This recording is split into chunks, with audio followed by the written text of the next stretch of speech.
அஸ்ஸலாமு அலைக்கும். Hi friends. இன்றைக்கி நான்வெஜ்ஜே இல்லாமல் நான்வெஜ் டேஸ்ட்டில் ஒரு குடல் கிரவி செய்யலாம். அது எப்படி செய்கிறதுன்னு பார்ப்போமா? 100 கிராம் மீல் மேக்கரை சுடுதண்ணியில் போட்டு 1/4 மணி நேரம் நல்லா ஊற வச்சுக்கோங்க. இப்போ ஊற வச்சதை ஒரு தண்ணி இல்லாமல் புழிஞ்சிட்டு எடுத்து வச்சுக்கோங்க. இப்போ இதை சின்ன சின்ன பீஸாக நல்லா பிச்சு எடுத்து வச்சுக்கோங்க.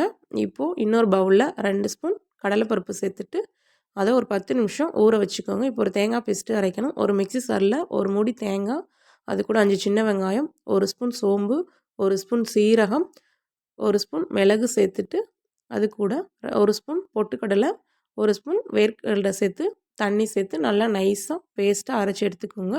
இப்போ கிரேவி தாளிக்கலாம். ஒரு கடாய் அடுப்பில் வச்சுட்டு எண்ணெய் சேர்த்துக்கோங்க. எண்ணெய் காஞ்சதும் பட்டை, ஏலக்காய், கிராம்பு சேர்த்துக்கோங்க. அது கூட 1/2 ஸ்பூன் சோம்பு சேர்த்துக்கோங்க. பெரிய வெங்காயத்தை சின்னதாக கட் பண்ணி சேர்த்துக்கோங்க. 5, 6 சின்ன வெங்காயமும் சேர்த்துக்கோங்க. சேர்த்துட்டு இப்போ இது எல்லாத்தையும் நல்லா வதக்கிக்கோங்க. வதங்கினதும் இது கூட ஒரு பச்சை மிளகாய், கொஞ்சமாக கருவேப்பிலை சேர்த்துக்கோங்க. சேர்த்துட்டு நல்லா கலந்து விட்டு அது கூட 1 ஸ்பூன் இஞ்சி பூண்டு பேஸ்ட்டு சேர்த்து நல்லா வதக்கிக்கோங்க. வதங்கினதும் பச்சை வாசனை பொருளுக்கு வதக்கி விட்டு தக்காளி சேர்த்துக்கோங்க.